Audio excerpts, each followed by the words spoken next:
Hey, good workout today, guys. Everyone looked real great. I tell you, every couple weeks, sometimes you feel like you're getting tired, worn down from training all the time. You just got to keep pushing through it, show up, and you get that next rush, that next type of good feeling, next high. You know, we had a real good week of training so far. People have been showing up, training hard, and the skill level is going right through the roof. You know, I was telling Garb and Peter both about how the grappling level is picking up really quick, especially with the new guys. I couldn't be happy with that. More happy with that. The striking too is getting real good. Sparring last night, even though they're going light, looked real good. I'm pleased everyone is on the right track. The hard part is over. As an instructor, I can tell you, if you've ever taught anything, when you have 20 new people all at once, very difficult at first. It's hard to get organized and have everyone on the same page. The first couple nights I was like, oh my God, why did I do this program? Everyone's gonna get killed. You're not used to the room, you're not used to the environment. Everyone's settling in, and no one got injured today. Nope. And everyone's doing good. Everyone is in the groove more, and everyone knows what's going on. That's what I like to see. But I mean, the next thing though is that's the hard part. The next thing is just getting good at all your skills and being consistent with your training. I'm just curious, since we got camera rolling, anyone have any feedback on their experience so far, especially you guys that haven't trained before, even if you've trained before, if you don't mind being on camera. Jay. I don't mind. Jim. Well, I just wanted to say that that email that you actually sent out at the end of May might not have seemed that way to anybody else, or you might not have thought that when you wrote it, but it was actually really motivational for me that even though Ben's is the only opponent with a face and a name, that he's out there kind of stuck with me. And even the days that I haven't been in here, I've been doing my strength training and my running and just trying to get my lazy ass out of bed, just thinking he's out there. I was on the sauce, man. I drank like a half bottle of Sambuca when I hit that email. And my fingers were pumping away. I was messing with you. But I wanted to try to motivate everybody, and I think I sent the Garv a copy of that email, and towards the end, just talking about the importance of training and really visualizing that you're going to fight. You have an opponent out there. What they're doing now, you don't know. They could be in a different sport. You could be in prison. You could be on the bar. They could be at Miller's here drinking. Your opponent is out there training. You got an opponent. You don't know who. He's in the army. He's out there. They're out there training, and once they start training, they're visualizing you, just not in your current form yet, But you don't want to say one day you're going to get in there and do it. You want to prepare now. Every day that you're training now, you're one up on your opponent.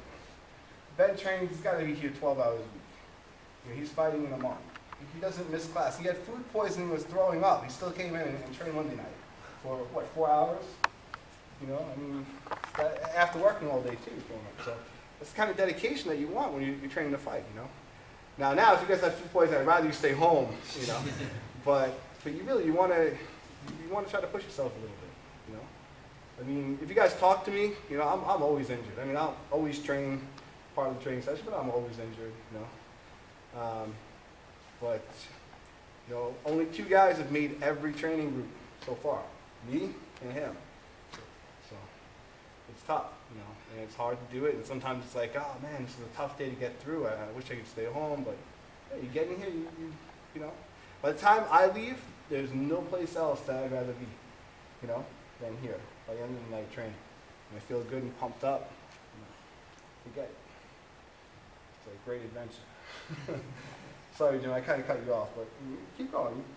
Oh, no, that's okay. I just wanted to mention that I really took that to heart. And I appreciate the sentiment. I have actually that written all over my wall now. It's above my weight bench. I'm looking up at the ceiling and it says, he's out there. Nice. Makes you belt out like one more set.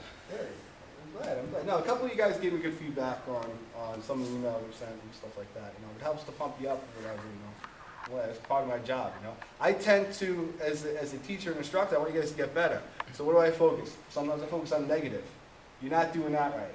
That sucks. That's not good enough.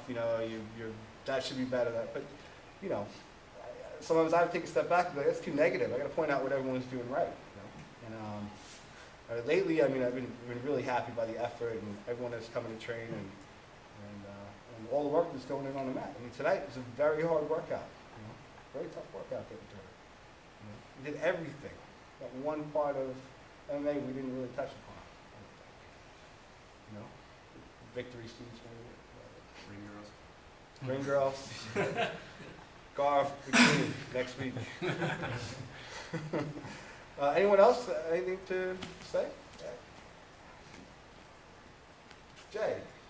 Yeah, I mean, coming in here was like a lot of pressure for me because You didn't train before, right? yeah, like no experience whatsoever. But now, like, I feel really good, you know. So I mean, I feel like I'm getting better, like every night, every time I'm here. So that's a good thing. Yeah, the scary part is you are. You really Statistically, that's true. are. Yeah, very noticeable. You know. It's good that you feel yourself getting better. Sometimes you go through a week, 2 weeks, a month where you don't feel like you progressed and, you know, you can't get a submission to work, you're getting hit all the time, and then it'll all click, you know, peaks and valleys.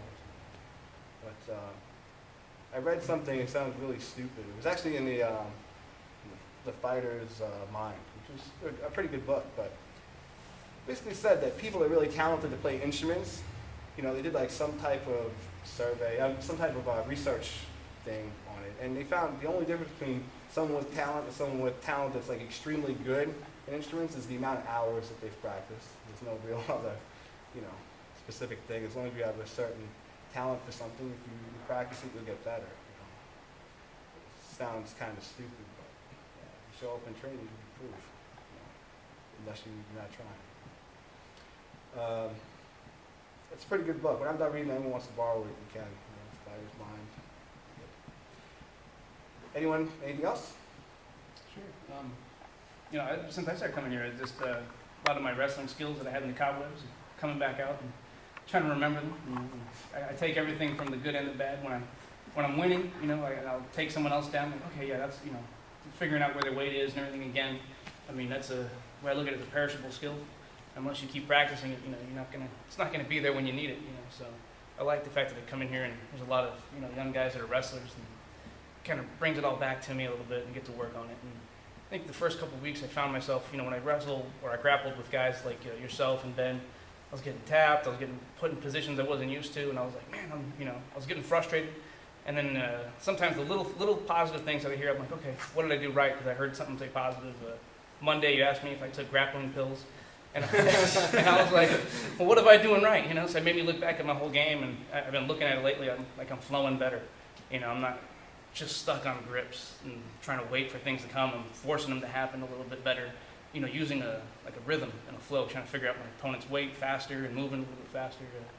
So, you know, I'm looking at those different aspects that I've never looked at before until I came here. I was rolling with Lewis, and we had a good little roll where we're just kind of pulling an omoplata on each other, back and forth, and then, you know, little openings are coming out, and like I'm seeing things like when I first got here, it was real fast. You know, like I was like the rolling was almost, you know, I wasn't keeping up with the speed of it. Now it's kind of slowed down, at least in my mind. You know, so I'm like, okay, at least I see improvement. I noticed in Monday. That's why I said I asked if you took grappling pills because you know, it seemed like even from like a week or two ago, you were moving faster and you know. You weren't taking any time to think, you just move and keep going. You want to say something? Yeah. I think just from training, I've been more comfortable with everything. You know, it used to be when I first came here, I was always looking to take it to the ground. And, you know, I could feel that everything's getting better because, you know, I'm looking to stand on the feet. And I don't want to take it to the ground. And I think, you know, every class I feel like no matter what we're doing, you know, as long as I'm paying attention and put my time into it, it's really paying off.